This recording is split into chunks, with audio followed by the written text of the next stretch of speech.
नमस्कार, मैं रवीश कुमार। आपका अंदाज़ा सही है कि क्या कहने जा रहा हूँ, लेकिन गुजारिश है कि जो भी कह रहा हूँ उसे धीरज के साथ सुनिएगा।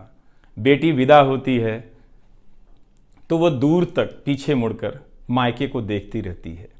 मैं इसी स्थिति में हूँ, अभी मुड़कर देख लेने दीजिए, फिर कभी विस्तार से एनडीटीवी की बात करूँगा। आज की शाम एक ऐसी शाम है जहाँ चिड़िया को उसका घोंसला नज़र नहीं आ रहा, क्योंकि कोई और उसका घोंसला ले गया है, मगर उसके सामने थक जाने तक एक खुला आसमान ज़रूर नज़र आ रहा है। इस बात की सहानुभूति मुझसे ना रखें कि मैं चिट्ठी छांटता था। मैं उनकी तरह नहीं हूँ कि अचानक चाय बेचने की बात करने लग गया। उतर रहा हूँ जहाज़ से, बात कर रहा हूँ चाय बेचने की।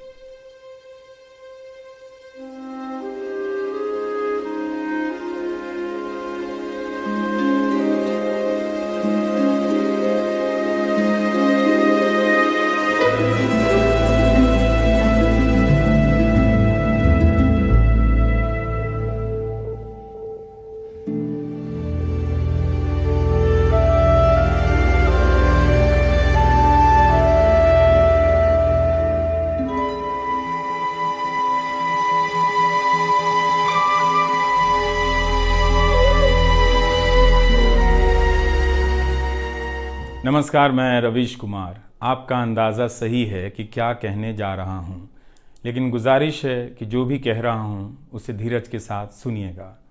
भारत की पत्रकारिता में स्वर्ण युग तो कभी था भी नहीं, लेकिन आज के दौर की तरह भस्म युग भी नहीं था। भस्म युग से मेरा मतलब है जहाँ इस पेशे की हर अच्छी बात तेज़ गति से भस्म की जा रही हो। यह दिन भी आना ही था। इस देश में अलग अलग नाम वाले अनेक चैनल हो गए हैं, मगर सब हैं तो गोदी मीडिया ही। उसका परिवेश, उसका इकोसिस्टम, पत्रकारिता का और माहौल सब खत्म कर दिया गया है, मगर पत्रकारिता करने और कराने का दावा भी सब कर रहे हैं।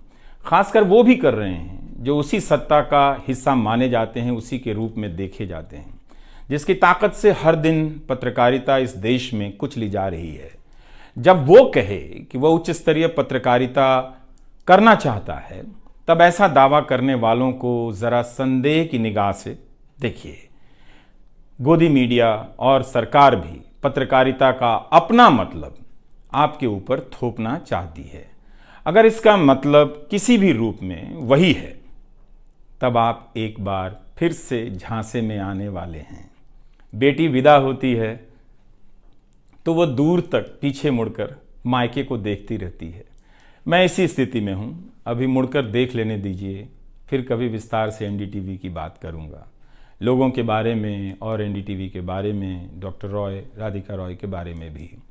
मैं कई लोगों की प्रतिक्रियाएं पढ़ रहा था। बहुत सी बातें तो मुझे आज ही पता चली। हैरानी हुई कि हर किसी के पास एनडीटीवी का एक अलग ही किस्सा है। वाकई उन 27 वर्षों के बारे में ठहर कर और संभल कर बात करने की ज़रूरत है। एनडीटीवी ने एक चीज़ सिखाई कि टीवी में और टीवी का एक ही मतलब होता है, टीम। एंकरों के स्टार बनाए जाने के बाद यह धारणा टूट गई, मगर आज भी टीवी के बुनियाद में यही है कि जितनी अच्छी टीम होगी उतना अच्छा काम होगा।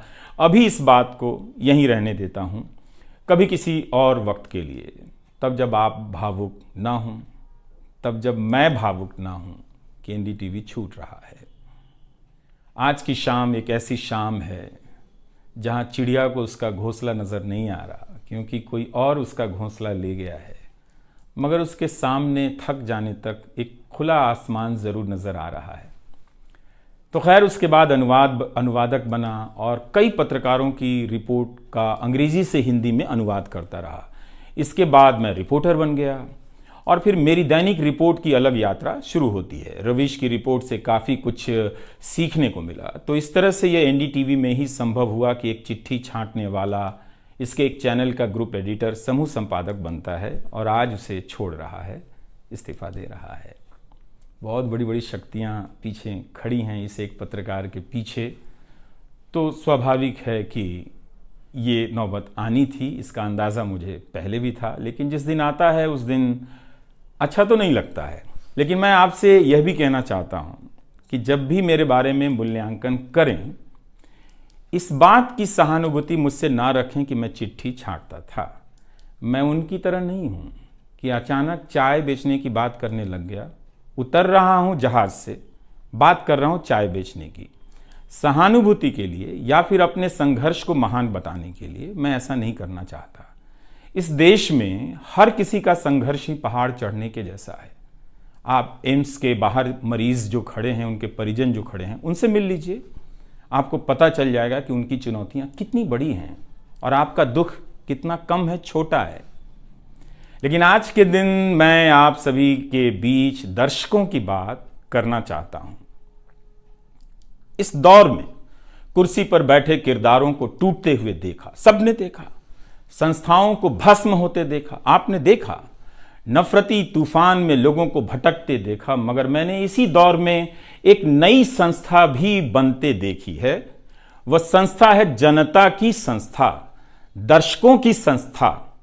दर्शक ही अपने आप में इंस्टीट्यूशन बन जाते हैं। आप दर्शकों की संख्या भले कम है, मगर आप दर्शकों ने मिलकर जर्जर किए जा रहे इस लोकतंत्र में जनता नाम की संस्था का पौधा सूखने से बचा लिया। एनडीटीवी में मुझे जब भी अवसर मिला, मैंने जान लगा दी।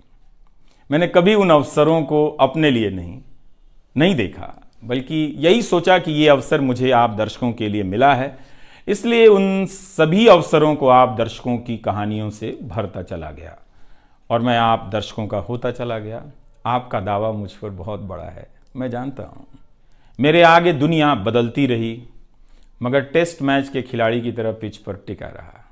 पर अब किसी ने मैच ही खत्म कर दिया है, उसे T20 में बदल दिया है। जनता को चवन्नी समझने वाले जगत सेठ हर देश में हैं, इस देश में भी हैं। अगर वो दावा करें कि आप तक सही सूचनाएं पहुंचाना चाहते हैं, तो इसका मतलब है कि डॉलर अपनी जेब में रखकर आपकी जेब में चवन्नी डालना चाहते हैं।